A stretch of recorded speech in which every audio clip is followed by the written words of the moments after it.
Top Africa Studios. Professional filming, professional master of ceremonies for your wedding, birthday parties, any events. Contact Top Africa TV or Mr. Johnson Key 4547-148 or on 07932 355198 or drop an email on johnsonketo@googlemail.com. Facebook Johnson Keto, Top Africa. Professional filming, professional master of ceremonies. Top Africa Studios. Pour tous vos filmages professionnels et maître des cérémonies professionnelles dans vos fêtes de mariage, anniversaires et autres cérémonies, contactez Top Africa TV ou Monsieur Johnson Keto au 0044 742 45 47 148 ou encore au 079 32 35 51 98. Johnson Keto en un seul mot @googlemail.com. Facebook Johnson Keto, Top Africa Magazine, Top Africa TV ou encore visitez notre site www.topafricamagazine.net. Pour tous vos filmages, appelez un professionnel, vous ne serez pas déçus. Top Africa Studios. Professional filming, professional master of ceremonies for your wedding, birthday parties, any events. Contact Top Africa TV or Mr. Johnson Keto 0742 4547 148 or on 07932 355198 or drop an email on johnsonketo@googlemail.com. Facebook Johnson Keto, Top Africa Magazine, Top Africa TV. Professional filming, professional master of ceremonies. Top Africa Studios. Pour tous vos filmages professionnels et maître des cérémonies professionnelles dans vos fêtes de mariage, anniversaires et autres cérémonies, contactez Top Africa TV ou Monsieur Johnson Keto au 0044 742 45 47 148 ou encore au 079 32 35 51 98. Email Johnson Keto en un seul mot @googlemail.com. Facebook Johnson Keto, Top Africa Magazine, Top Africa TV ou encore visitez notre site www.topafricamagazine.net. Pour tous vos filmages, appelez un professionnel, vous ne serez pas déçus. Top Africa Studios. Professional filming, professional master of ceremonies for your wedding,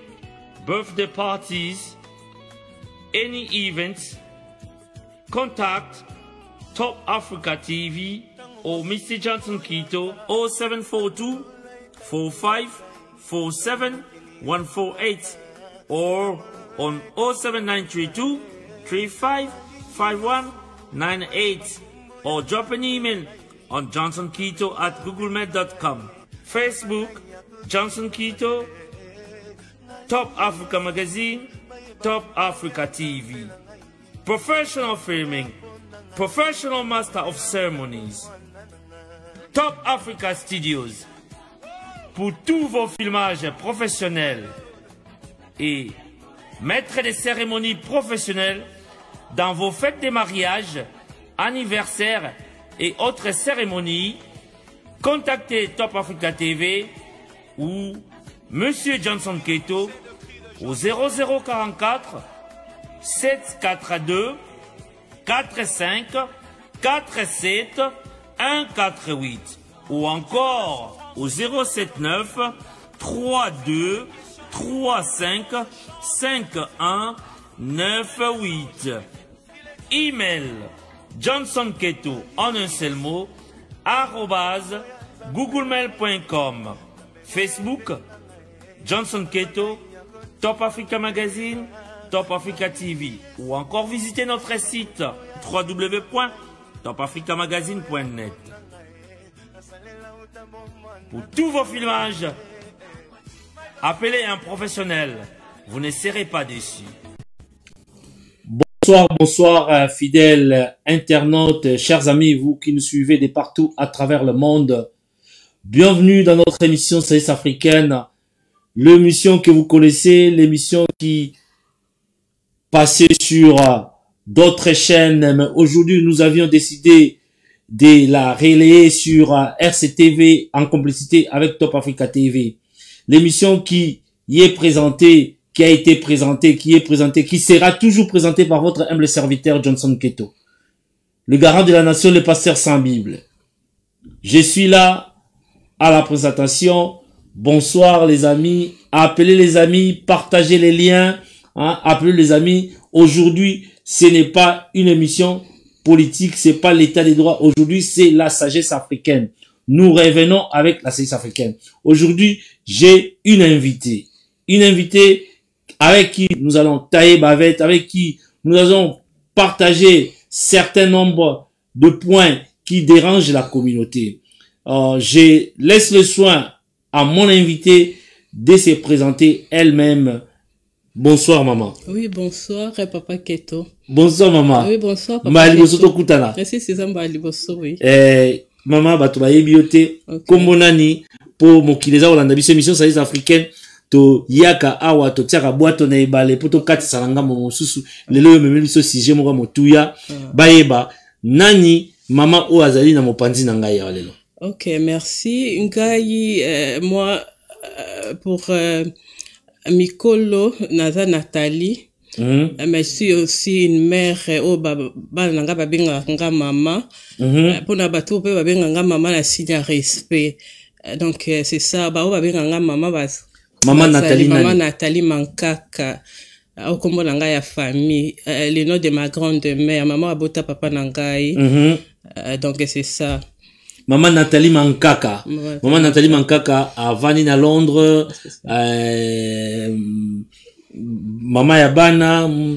Na fani à Londres awa depuis 94 na qui na Londres awa année on a 2019 na sali presque déjà 25 ans. J'ai une fille, ma petite fille Kimberly, elle aura 17 ans au mois de mars. Wow. Et j'ai des jumeaux aussi à Basajana Neve. Basananga ana studio awa. Donc c'est ça, j'ai travaillé depuis 95 nazo kende classe naza ko kende pe musala après classe na tangi pe ba étude mususu na sali pe ba misale belé jusqu'à l'année na domaine nini yo tangi bon na tangi donc nazaki na école nazo tanga wana école secondaire nazo tsana McDonald wana zaki musala nga liboso na sali na mboka oyo nazo kende musala na pourquoi nazotanga dans la journée après on a aussi sa collège na nini na Kingsway College pour na ketanga business kuna de bande ko permettre ngai na so décision so na kene université to na sala musala nini full time donc nazaki na procédure à décider na université to na sala na ki ko conclusion lo kana ki na yaki avant ba cours et bande ko senga na maîtriser langue na ki ko décision na sala nanu comme ça ton langue na ngai ko koma bien na songa lisusu na ke intégration c'est ça oui mais na na saki nanu ko sala na ngai nanu to tina ozo décision to na ke université si oye obali okoma mala bana mama bana mais je suis déjà divorcée na balaki traditionnel mais ça sous marié là maintenant je suis seule je suis célibataire sikoyo lelo to yambi yo en tant que qui maman Nathalie makaka maman ya bana to yambi yo en tant que nani lelo to zali na sujet ya munene awa sujet na biso na olinga yo oloba yango simanga na kobeta moi c'était na sujet wa d'accord lelo bo yambi nga en tant que maman Nathalie je suis femme et seule na ça sous mariée te na ça na bana kaka na ça sous mariée te sujet nini to lobela lelo sujet to lobela lelo eza kindo kitoni na communauté na biso potangu na bandi charité oyo mama tika na beta c'était na likambwana donc maman Nathalie nangai to lobela lelo ye azali invité ye motakoloba ngala rotuna mituna bino pe bato boza olanda biso na ndako o aza na possibilité ya kobenga na numéro na biso o ezali affiché na écran wana donc ezali 00 44 7 9 3 2 3 5 5 1 9 8 ou encore na 00 44 7 4 2 4 5 47 148 ba numéro ezali wana bobenga bo participer sujet na biso ezali kindoki to nini na communauté na biso maman Nathalie a redévelopper boko yoka etanga redévelopper maman balingi otia moi mungongo vivacité kota vraiment na kata studio na biso. OK, ça va, merci. Pona tango na bandi charité on a communauté na biso na soki tan rotambola na bato na sali constant que amour et sali susté na communauté na biso ngamo ko na 8 ans ya rotambola ko kina ba shop ba congolais ko sola na batu ko participer pe na ba événement na nini na communauté na biso même na ba église na sali vraiment constant na que amour et sate na communauté na biso na ba point auto recouvrir na nini na émission o lelo awa na habité tout ko ta ba point moko déjà na to sola ki ngo bien avant to couvrir ngo ça très important pour mingi bato baza ko négliger makambo ebele pour transparence ezate na communauté na biso bato mingi baza kana tendance que non to za bien or esa nango makambo lokuta na kati ya communauté na biso pour mingi bato baza na attente ya kolandela likambo eloko nini tindi yo o remarquer que bolingo ezate par rapport à ba fénini et makambo nini vous me etindi yo que j'ai constaté oyo eza signe ya bolingo ezate j'ai constaté ça eza signe ya bolingo ezate eloko ngala constaté wana pongai na koli na epoto a na acha 14 ans teenager mais batu oyo ba yebi communauté mingi koleka ngai mingi za ba obasaki lokwa ba parents nanga ba oncle nanga ba tante nanga mais ngai moko pe fona sala na sala pe nini remarque na ndenge na ngai en tant que humaine wana constant na nga exemple moi muke kaka neti na ba shop peut-être auto na batu neti kaka ndenge sala ko kanga mutu tasuki ya maboko kaka to ba meshe kaka en tout cas il faut foutre mbongo amour ezate na sens pour ba biloko na mikie utezaka très important maman toza na monde matériel na monde matériel ngala so na zota la sens wana na lingi na expliquer moi muke na expliquer moi muke pour ba biloko na mikie expliquer yango maman pour biloko na mikie yango nte saka bolingo na kati ya communauté que à chaque fois kaka mutu fa bimsaka mbongo même suki na lobaki on déjà que ezate que nazolo singa bat basala nga basuki ofele po ngai na ye Europe ana bani ko ça depuis 95 ti lelo on a ebi que na garder un salaire na chaque vendredi mais babilo ko na nyo surtout po toza na Europe mais to uta Afrique pour makamana Afrique ezalaka toza na camarade na yo peut-être oyebika okango suka ko foot sauter mais surtout na yango mtesala ka bolingo parce que tali différence na bato ba fani na Afrique na ndeto na poto à chaque fois bimisaka mbongo na makambo nyonso tout manque d'amour ezate mais na Afrique makamana ezalaka oyebike mutako kango suki ofuta na ote et c'est à kango pe suki bien na motema moko pe nyanta baboma kangiyo suki ya maboko akangiyo po babiloko na nyonso to yango mtesala ka bolingo na kati ya communauté na biso même na ba shop même ko somba biloko kolia mais babiloko ka mike wana basine na mike wana nde mtu esala ka amour na kati na nini na kati na communauté na biso à part suki eloba neti elo nini yo so moni olobike oyo soki ezaki na Afrique lekeli boyete. À part wana on a moni ça na mona qui est très dangereux na nos différences ya ba tribu. Yango na po yango na nimte ça les Cameroun ça très sérieux. Pourtant déjà mutaza na ba préféré na ye. Et ça déjà ma bé. Au moins attend mususu peut-être que place ibo balinga kaka peut-être bangala kaka. Tant que balingara bato ekolo oyote eza nango pe mabe makasi na communauté na biso pongala cela qui reproche ngalo bike bo bato mingi ba biso toza ba congolais mais eza na bato moko te bakoka ko avouer que la ça peine à préférer nanga toza ba congolais mais na lingara bato ba ndundu te po muto avouer ngo eza facilité. O bato mingi ba négliger na bango note esa nango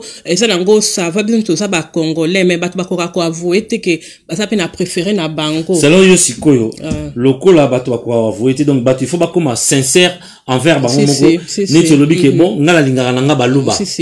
donc zala sincère ezali nango tribalisme tolérance kaka oyo lobi ngala za na préférence nanga ngai na lingara nanga ba Congo ngala lingara nanga baluba ezala nango tribalisme te juste ka ozala sincère envers yo na po eza mingi na sens wana ke po bato bakoka muto koka ko avouer te que peut-être za tribaliste mais yo ce que oyebi ke muto wana za sincère aza peut-être lingara mne bangala mingi ke baluba quand même déjà oyebi ndenge nini revivre na muto wana ke muto peut-être azo koka ko lobate boso vivre kaka bongo kaka omoni. Elo nini oye namboko teenager 14 ans elo ni poussé yo au koma na observation wana observer communauté congolaise ndenge yo observant. Ok, ngai tangu na ye na communauté na biso c'était pas vraiment idée na ngai na banda sa ba programme na communauté na biso. Potangu na ye pona utene Manchester na sala ki never na Manchester kuna bande ko sala kuna na bande pe ko tanga kuna. Tangu sikoyo na ye na communauté na biso. On nous appelle to éviter ceux qui prennent l'émission. Ah non, mutakati. Tangu na ye na communauté na biso pona sa déjà na sali ming na mboka oyo na ngena tala nanu ndekeni bazo vivre na communauté na biso pona zwa décision elo ni na ko sala depesa kinga ton na sala nini ba remarque wana pe na communauté na biso ba makambo belé po bato baza ma sincérité na makambo belé po mingi baloba ke non eza nango bete peut-être exemple ka moi muke batu na moi si AGT ça si na politesse était mais so ineti le kuta na moi si olingo bala quand même oza na droit ba age moi si wana obligé pour tu ba négliger ka ba biloko wana nyo surtout ko na cadre ka ya politesse mais so ki moi si wana ngo approcher ye o linga et soit au bala yo comme c'est moi c'est na yo ndako il faut ba âge na ye il faut ba mboka na ye il faut yeba peut-être famille na ye nyo surtout ane c'est très important comme mingi so otali so na bibo mingi bazo na Europe ba yo na ba komba mayuya bazo boaka na ba peut-être na ba lokuta pour mingi misusu so je vois bien ba fanda kaka bongo na ba mensonge zo fa na muto ebi fuma passer na été peut-être zo fa na muto kaka peut-être aza mwana aza na 40 ans le kola boaka peut-être aza 50 ans bozo vivre kana muto bongo vérité vraiment et ça kamingi te entre bato na que madame aza 50 ans que papa aza 50 ans aza na 49 pour mingi pour bato bazo couvrir quand eza politesse c'était kotuna âge à moi si mais il faut y avoir la circonstance il faut tout na âge à moi si surtout sur le bala moi si wana omoni il faut y avoir famille na il faut y avoir tribu na même olingo y avoir aussi la connaissance car na moto il faut y avoir car ça mutamboka nini ça peut-être na famille nini ne sonne ça très important ça manque mais na poto wa pe tozolo bela mingi mboka na biso tozali Londres mais na mona rabatu ba te wana pire ngai wana pinga elenga eza nango bolingo no si eza nango bolingo toko wanga na pete ke mwa ndamba bolingo pe ezali nango Olingo la communauté ezali mais eza mingi te voilà selon constat onga na sali eza mingi te po soko tali ba fort des autres na communauté na biso on eza ba manque d'amour ponga na soko na zo lobeloko onga mona ebi kina fana na bato na communauté ba salanga o des fois bazo selanga ba dégâts na ba adresse nanga ba mayu na adresse nanga ozo fana bato na communauté boy o se rendre compte police e na ndako ba yeko lukayo muto moko peut-être abimisi ba biloko na ba shop na adresse na yo auto muto moko asai mayo na adresse na yo on eza bolingo te surtout ceux qui eza adresse muto azo fandela ponga la mboka oyo na bandi ko ça déjà depuis 95 na osala mboka oyo et comment ki ndako ona oyo ba keza adresse nanga ba passeport nanga ba makamnyo surtout mais tellement tozo fa na communauté ça makamususu balekisa kango meza makamsusu bakoko lingato mona bato zana ba na communauté ba osala makamba bongo eza manque d'amour eza bien te po so na saki attention te ba makamsusu okota prison boy oyebi mutuna makolote mais na communauté bato ozo fa na bango baso sala ba makamba bongo eza nango bien te na kati po mingi soko ozana oza part ya communauté mingi peut-être oyo omona babuso ba moko osepelate mais soki posa na communauté te que o découvrir que bato pe baza capable osalo mabe ça na pe kaka bien mais si ndeko a utiliser adresse na yo ezali azu adresse non ndenge nini po utiliser ba connaissance ezali ayaka déjà na ndako na yo c'est bato ba yebi ba proche et on a zo ba biloko na nyoso na communauté na so sala makanango mingi et ça malango mingi na communauté na biso ko bebisa ba adresse abatu même ba mikanda batu ba bebisaka même batu bazo funda na tina ba police surtout so ba yebi ke mutu peut-être vine azo sala boye au mona mutu mususu akoluka soit akene ko funda o bakanga yo nakati wana sama na communauté na biso moni po ezala ngo biloko moko o na communauté batu ba ko vivre te ko mona kango boy o yebi ke vine ngande ozo sala peut-être il y a des gens qui travaillent pour la vie na bango pour mingi peut-être so yebite boy mona kaka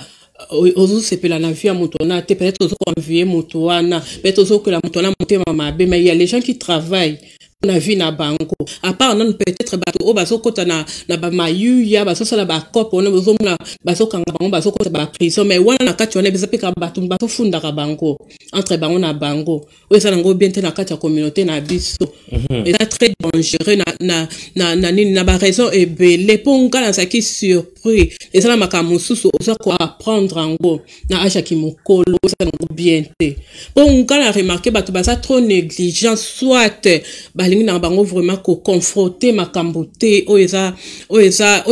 vie o eza réalité na communauté na biso une des raisons yango wana tozaka biso nso ba congolais mais makambo o eza vraiment que important ko confronter na communauté na biso bato baza prête te ya ko sala ngo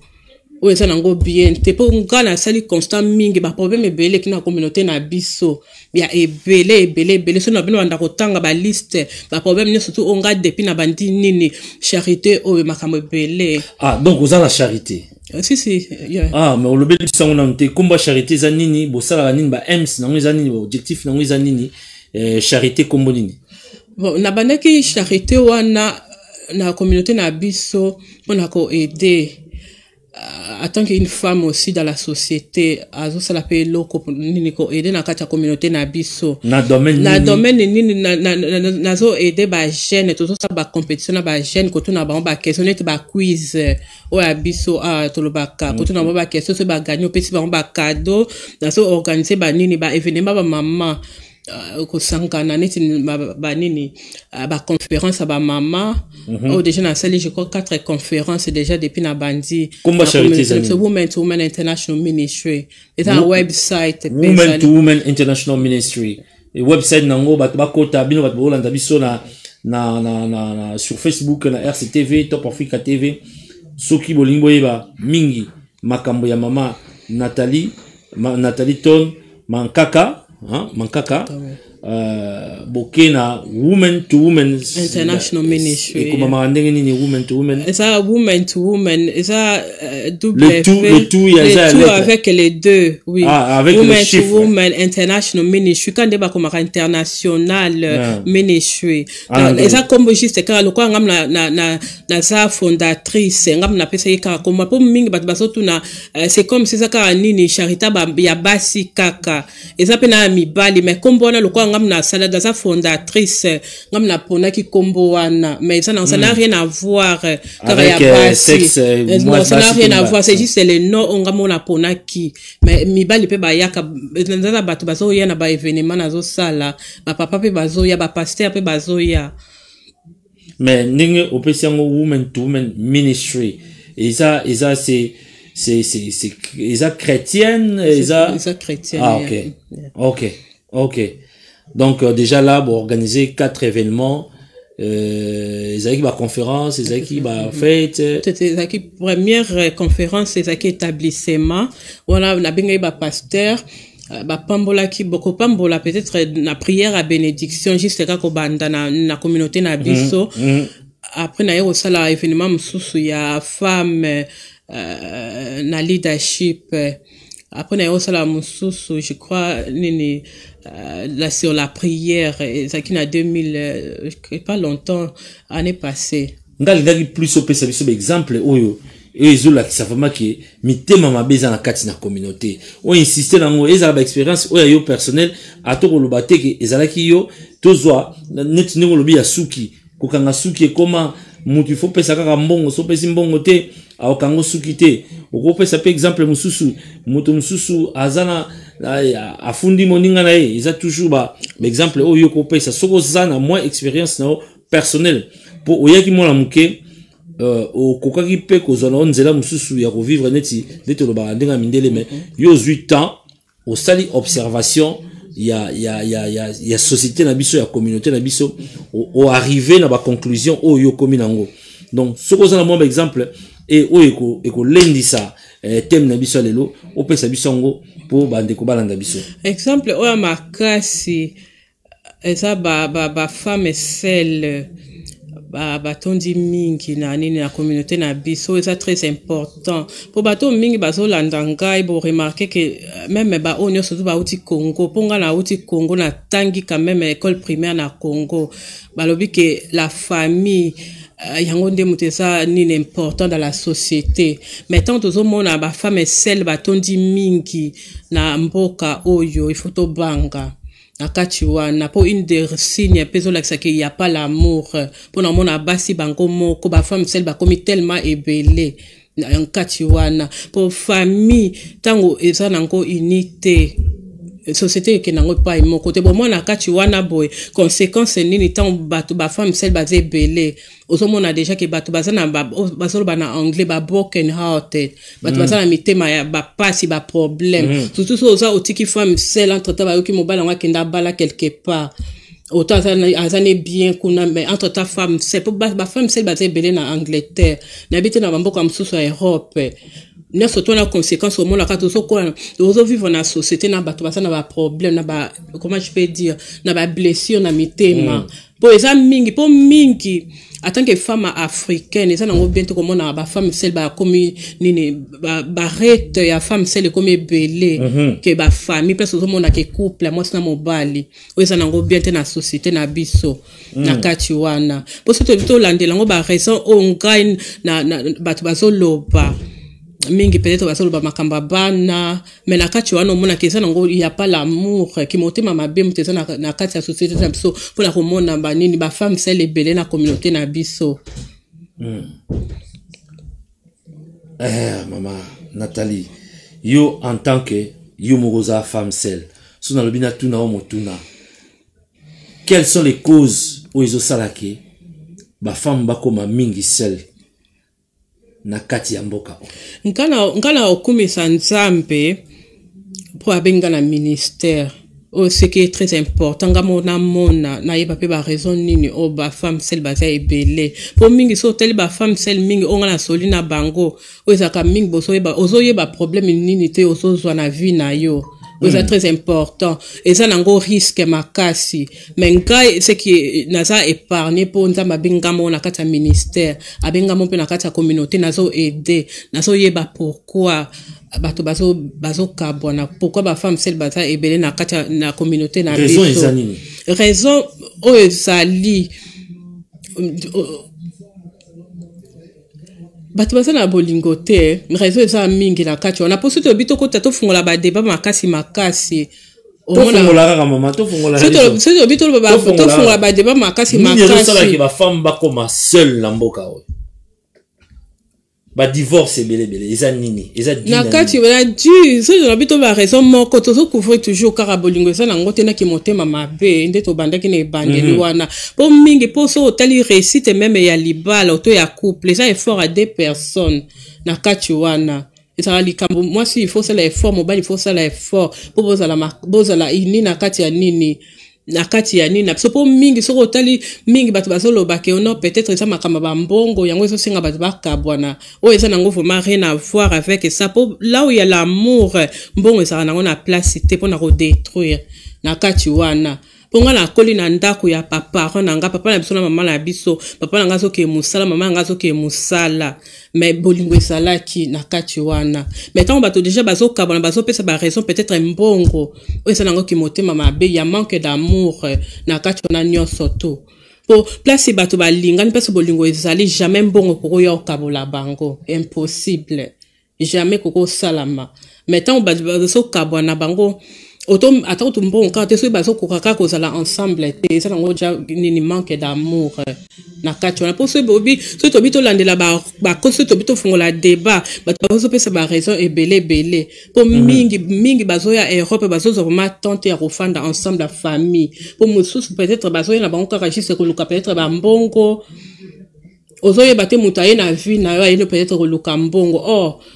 tango ozolingo fanda ozala ensemble na famille faut na bolingo ya kofanda na mwasi wana otona mobali wana ezali moko ya ba conséquences ya pauvreté te oyo bato bauti na mboka omona mwasi a longwe ndaka baboti na ye a yeli bala mais déjà azana un programme derrière la tête ayebi que sona komi na libala une année c'est trop il faut na bengi sande konanga mbali une année c'est trop il faut na somela papa lupango tama ye aye okuta na mbongo et ko bongo lepe makanisi surtout soki azana ba base solidité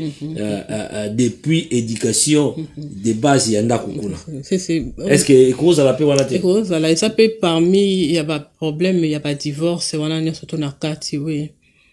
c'est oui maman Nathalie woman to woman boza établi wapi bovandi bureau eza wapi boza na office boza esika ba ko contacter bino so ba contacter yo ba maman ba olanda biso ba lobi ba kuta na bino ndenge nini naza na Facebook naza na website ba événement nazo sala ngo par programme à chaque fois qu'on a un événement organisé na louer place to sali yango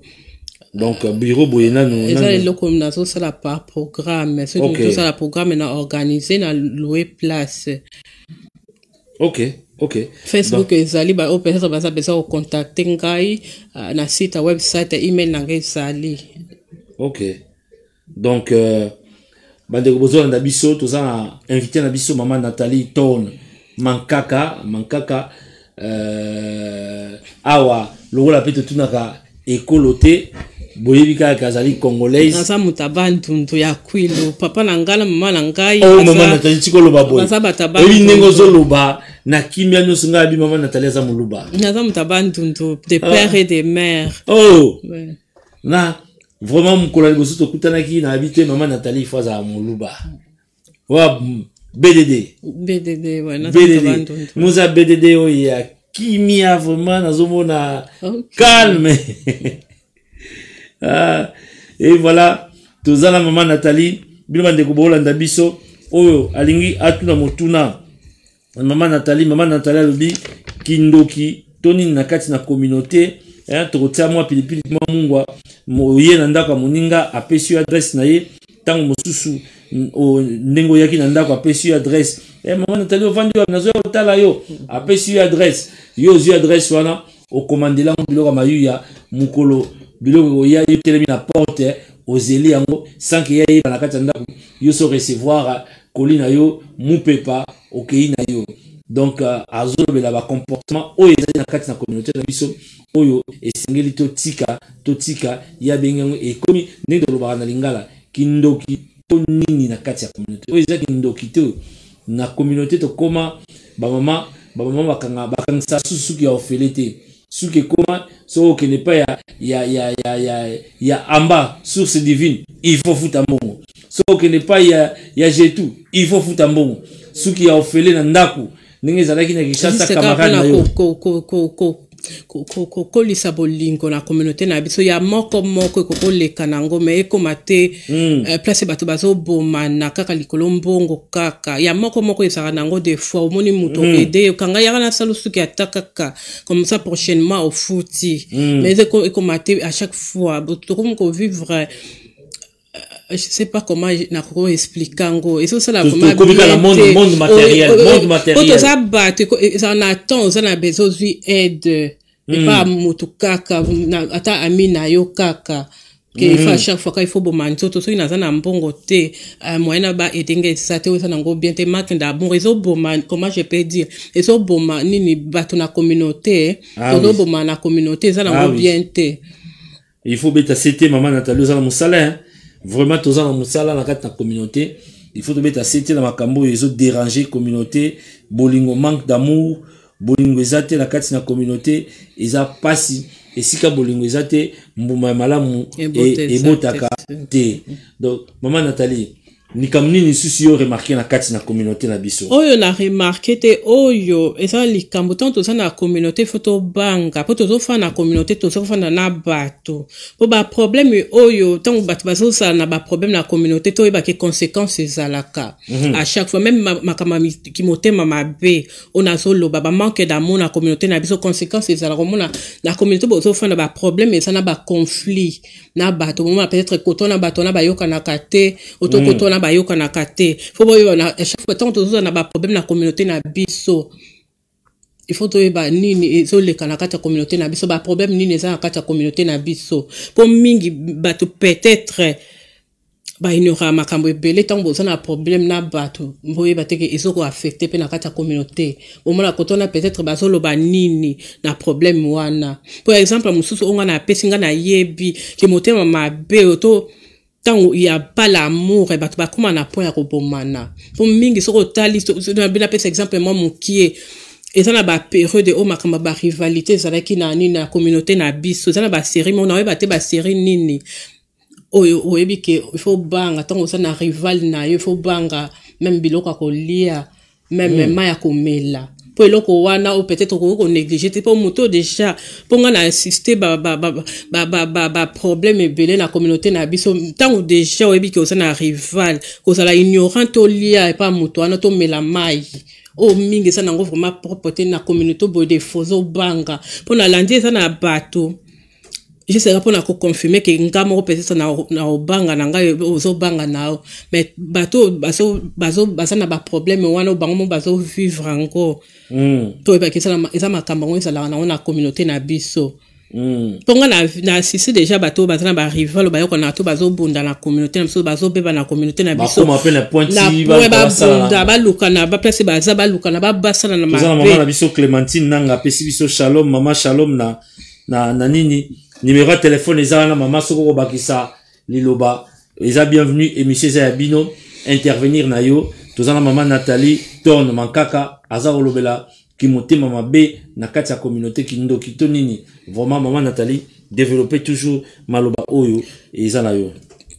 Ok, merci. Pour ce rotali conséquences wana na kati ba conflit oza na communauté na biso pas ba conflit mona binemi. Pour place rivalité zali hormona kaka ba yoka na kate ba komo luka na ba bebana ba komo luka na ba bunda ba komo luka na ba sala mabe na communauté na biso conséquences yango wana ezala ka de même ko bomana. A part kutu nanu ba o ba ebinzela molili ya o ba lo ba kana lingala ya banganga. O mingi salaka tangu place de rivalité za mingi soit ko lukanganga na boma e kaka kufa na ye soit na boma e kaka basala e mabe abeba ba biloko na nyonso na communauté na biso to ignorant te po eloko ngana sali constant bato bazo ignorer makambo ebele o to ça na biso bien mais soko landi de près et ça na makambo za lokuta po bato peut-être bazo kokate ko fungola ba débat pour à chaque fois ngana zo sala ba conférence na communauté na biso.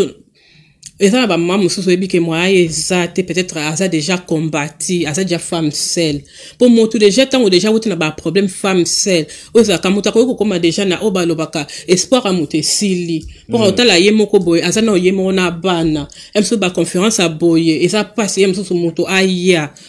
ko assister. Na kachiwana. Mais so eza likamte ke zo sala makaka na moko yango ne mtesi place na communauté na so basi bazana na ba problème po place ba problème ezali même ba rivalité et ça nango société moko eza déjà mité ma bato eza ba le cœur brisé bonto bazo dominer wana et loko moko te bo sala ke réussir na kati wa même nde bazo boko la bana bango moko et loko réussir na ona kati wana ezate na kati wana po ozo conseil ya mama na oyo aza brisé ça passe ya bien. Pour maman nous on appelle ça exemple net ba femme celle basée belé na communauté na biso pour appeler ça éducation bien moi no to appeler ça mon conseil à malamu ça passe ata sambela ka ko ça effort ata sambela ça passe. Maman Nathalie o permettre ngana tout no motuna oyo eza moko ya ba point na biso te mais en tant que femme seule zala honnête na biso ba difficulté nini okuta na rango to kutani nango nandengo zalaki liboso na molongani nandengo komi femme seule ba difficulté ni okute nango différence eza nini ba difficulté na kutani nango na za femme seule motonya surtout de minga otala ka eza normal to za la femme seule ozala yo moko na kati wana menga eloko eza très important na lingaki nanu na banda charité oyo na yo kana mongonga nzambe lo ni nzamba lingi ngana sala na kati wana pona wote na ndako libala na epseko déjà ki nazaki marié traditionnel to kabona ki déjà mais pona bala lisusu esa iloko mo na ngana zo décision a bien pona kota lisusu na ba erreur wana te ba difficulté nini na kati wana depuis olongwa ba difficulté on na kuta na okomi femme seule okolo bagi tant mususu tant nazalaki na papa na butu yem takwa ko lamuka paso azwa mai tant mususu tant nazalaki na papa ba course ezalaki yem tabana osala ngana bana osala te sikona komosa tant nazalaki na papa bana so bagangi donc moi changement tant mususu be ndenge nazalaki na papa abane ko nyoko langa sikona zo nyoko malisu te yom to omeka na expérience oya yo muke ozanango po moto na moto oyo aza divorcé aza une expérience oya personnelle expérience à songolo eza mpaka la te expérience ya mado eza ya natalité mais na yo moko en tant que femme seule différence au moni wapi kozala na papa nazalaki na lobito kota na détail te molobake bon moi différence ezali kozala na mutu ezalaka mieux que kozala na mutu te to kozala na mutu oya nyokolako eza na mieux que ozala na yete yo mto ko yebisa biso sunga biso ba ndeko mususu pe to banda ko yambaka ba femme seule oyo yebi ke ozali femme seule oza peta mususu na liloba koloba toye awa te po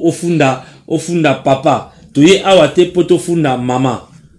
toye awa te boyoki banda mama Nathalie bandi awa to tunie kombo ya papa te po toye to tozobeta masolo wana te mais tolingi to yeba comment vous vous sentez aussi les femmes seules vous êtes devenues seules au moment femme seule bakutena femme seule bakomi ko kende na bango mingi musa zai ko kende ba fête te omona komi ko kende ba fête musa zai ko mela masanga ta komi ko mela masanga neti yo na kana na yo ko lobi oyo ka mongongo ya nzambe mais mususu ayoki mongongo ya nzambe te ake ko yo ka mongongo ba yango na tuni différence eza nini difficulté onga na kutena nango papa keto na kolo bango te ke eza difficulté po nzamba pesinga maman vision na banda charité oyo donc na koma ki plus se concentrer na charité oyo na kati wana ikoko za difficulté na zalanga moko mettons déjà ki nazaki vision na banda pe loko na ngane charité na nga ministère na nga ipo déjà na banda ko samba même na kati ndako libala mais tant nzamba libala eko kufa na mona ki on difficulté te po déjà nzamba pesa nga vision déjà na bande loko nanga donc mutu na ngeza ki minka na zo planifier ce qu'on na ko banda charité onde na banda ministère oyo au mig vraiment et comme qu'ils qui sous difficulté te na kati wana mais charité za sala charité sengi bon le mot charité linkoloba neti ofele mais pour organiser les activités et sengi mbongo comment tu t'organises, comment tu te retrouves banani bazo tsayo maboko banani balingi bazala na yo to bazana yo pote eloko ngo charité ngo ekende liboso si nzamba fungoli ba porte na mystère na ye ozo permettre ngai na merci ndeko wadeni ya mputu merci que Dieu nous aide ndeko wadeni alobi que Dieu nous aide donc merci nzamba fungoli ba porte na ye na mystère na ye ozo permettre ngai na sala déjà ba interview na sala ka ba conférence na mbongo nga nazo mona nango nazo compter ba sponsor ba monana to bato babanda kotia ba maboko pona po bato bazosenga déjà ba programme ba réconciliation na communauté na biso Dieu merci nazo sala déjà loko ngamo nazo mona ke bato bazala besoin aide na ngai na ministère oyo bato bazosenga ba réconciliation o bato bazosenga peut-être organiser événement oyo peut-être ba famille ba senga na ba pardon oto ba papa oyo basonyo banyokola basi na bango bazwa temps ya ko solo laté organiser loko moko ongala komisa ki nzambe pour na boya ki na osele loko bo peut-être bato bazomona kaka qu'est-ce que tu es en train de faire maintenant déjà bato baza ko la kisanga ke baza na besoin aide nanga ezaki na sous difficulté te na kati wana d'une signe ntapa pesenga pe du cœur ya romona elo nini c'est important na nini na kati wana c'est ça mais ozo s'organiser nini mama ya bana lobaki oza bana boni na bana ba mapasa ba jimo nanga na petite fille nanga au 17 ans nini elle n'est plus petite ouais elle est déjà une grande fille au 17 ans na mars le 3 mars donc oza na bana misato avec les jumeaux et Kimberly elle est à Liverpool à Liverpool na papa na yem tatikala na ye ça déjà divorcé ça na nini je crois ba 12 ans déjà enfin dans nangaité excusez-moi 12 ans déjà va mutete la peut-être na lo bali sous pour na faire éclaircir sous bien papa neza mutete là ça 50 mutete la 50 mutabandundu OK donc topesi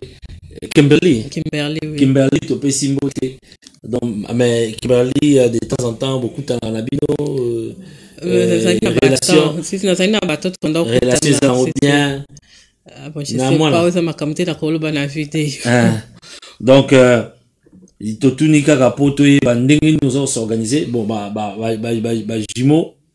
ba pousse déjà ba koki ko meka célébrer déjà donc vraiment aux femmes battantes to yebi ke ba maman belé baza Olanda elle a une charité dénommée Women to Women International Ministry et est-ce que na combo ya website c'est pas long il fallait peut-être quoi abréger en gros je donne seulement une idée Women to Women International Ministry c'est pas long comme un nom et un site. Ouais, c'est déjà un gros bongo. Donc bato azo reconnaître en facilement. OK. Est-ce que ça un point yo moni faut couvrir dessus une émission oyo ba fidèle internaute ba ko landa biso na yebi ke maman Nathalie arobanda ko zongela biso awa ba femme divorcée to zana besoin na bino ba femme divorcée oyo alingi aya a partager expérience to sali tribunal te pour ko accuser ba papa to sali tribunal te pour ko accuser ba maman ba femme divorcée ba homme divorcé aussi mais to lingi to banda ko partager na kati na communauté na biso boyebi mission na biso sagesse africaine sagesse ezali baoba na kati ya mboka l'arbre au milieu du village to zongeli masolo ya boania na kati na communauté. Nous voulons la paix, nous voulons l'unité, nous voulons que l'amour règne dans notre communauté. C'est pourquoi nous avions pensé à inviter maman Nathalie Torn Mankaka qui est là ce soir. Maman Nathalie, ba poinini oyo ngo martelé olobela lesusu na poko na lelo. Merci papa Keto. O eza question on a préparé qui poto solo là. Oso na bina na lobaki na yebi réponse oyo en tout cas c'est pas vrai. Pour na bato o basana ki motema mabe pour exemple question ceux qui motaza envie. Olingi oboma yende tozomona ba problème mabe eza ebele na communauté na biso batunde bazoyina na tina niveau ke o tela pe mutu poison kufa auto o lokosala mutu mabe soki mutu aza na envie OK o balobaka na anglais abadila okoko futa embongo boso peut-être okoko boma mutu wana te bomelanga mutu wana na kati wana il faut ko yeba bafutaka bango combien pe batona basoka nini poso na tuni mutu na wana tant déjà bazo yina na bazo lakisa manque d'amour na communauté na biso elo ni bangi bazo na kati wana c'est ça question nango na tuna ngo wana ongala memilio na nini na sagesse africaine lelo donc boyoki mutu na maman Nathalie bandela mutu na wana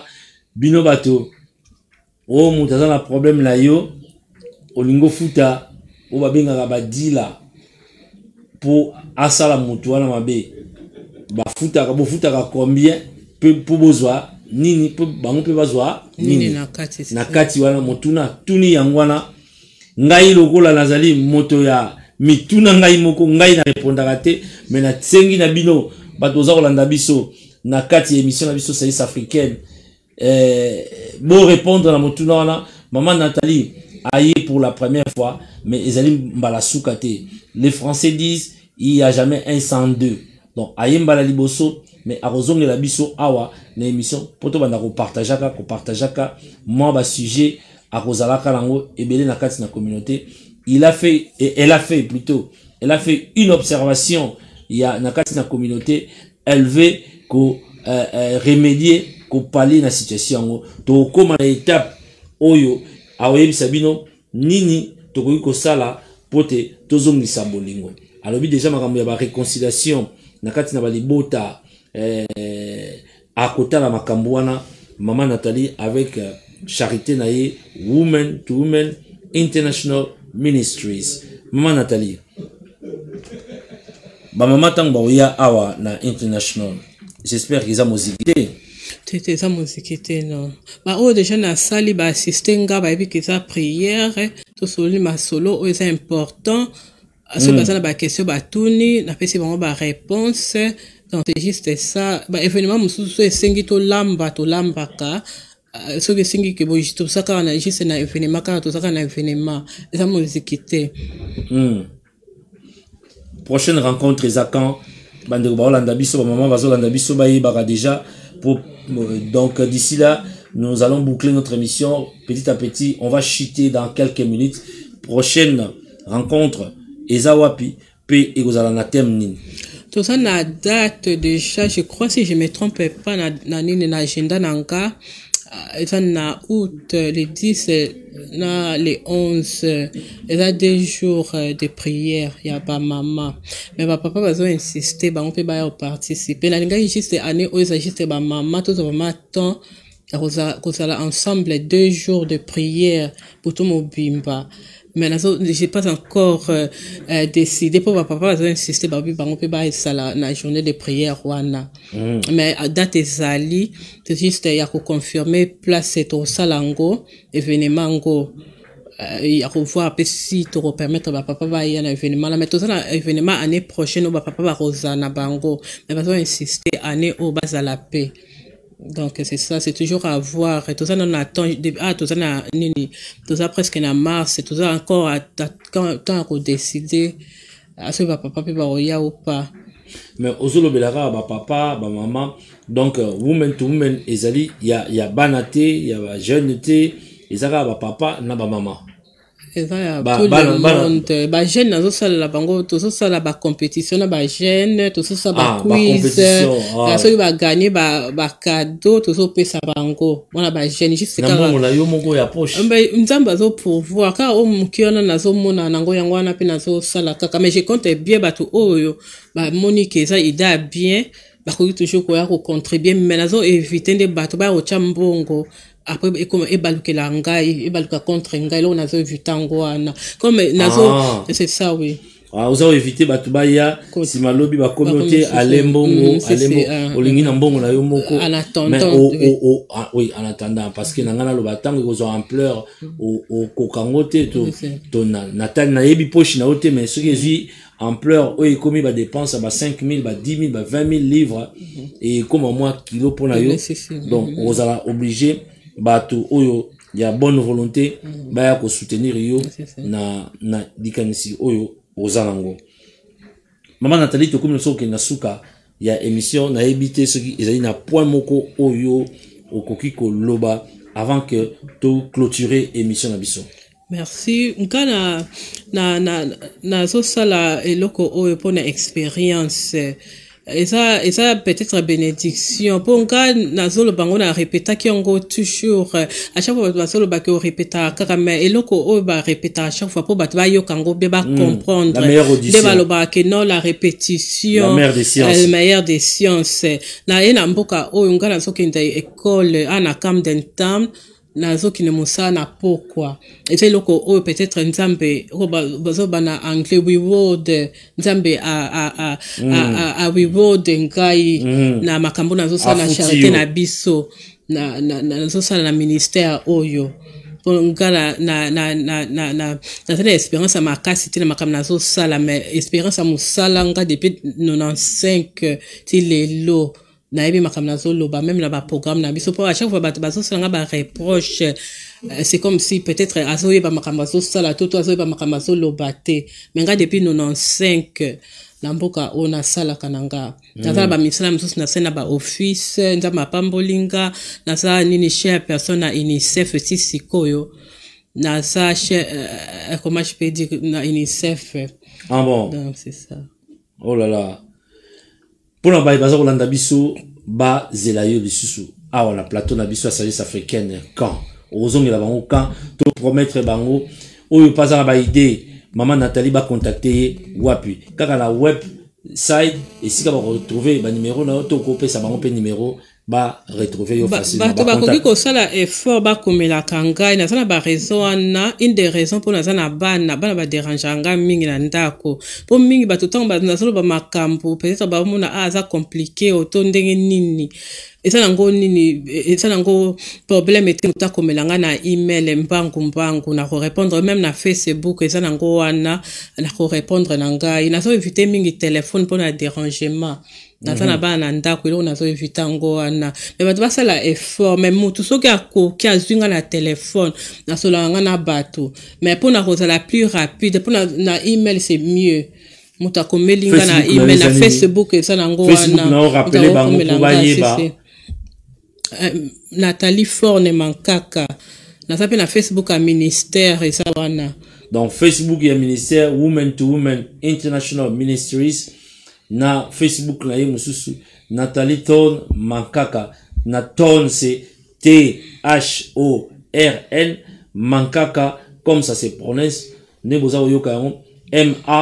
MANKAKA Nathalie vous connaissez comment ça s'écrit. Vous le savez, Nathalie, N-A-T-H-A-L-I-E.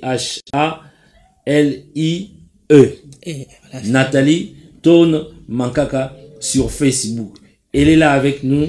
Elle sera là.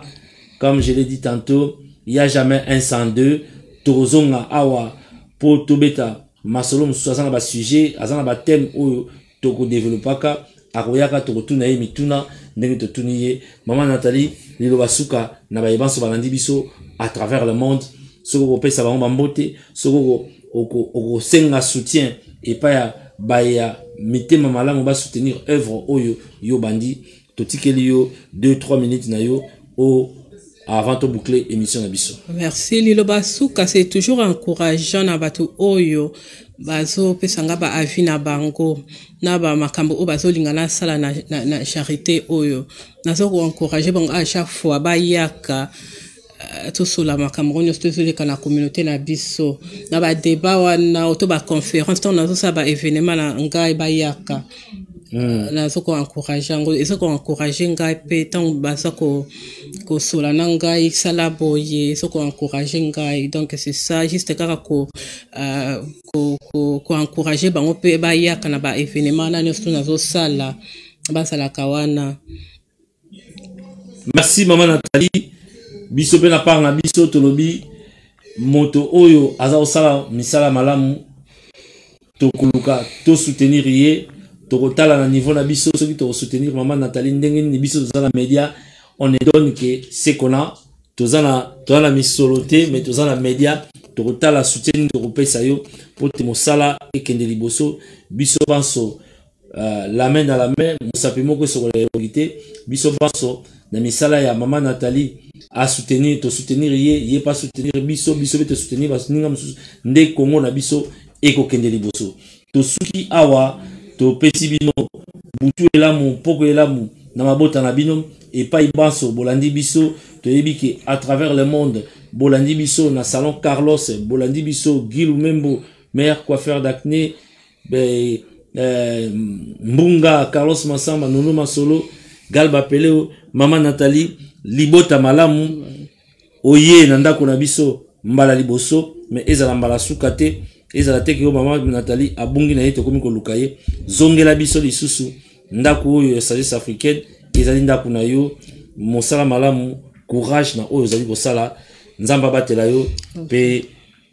poko elamu aza na soki bato basepete po mingi des fois oh lobaki likamoko to sepelaki nango te ça dépend soki bato balingi na zonga awa eza décision na bango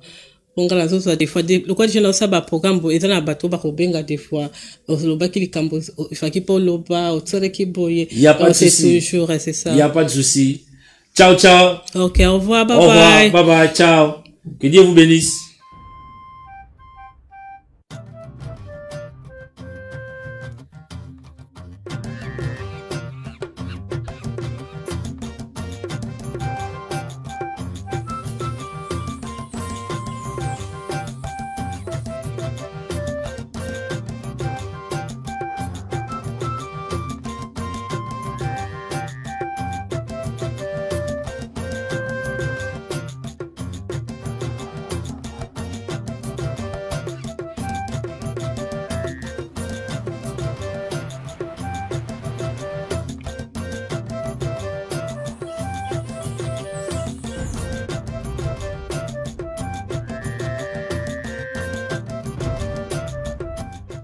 Top Africa Studios,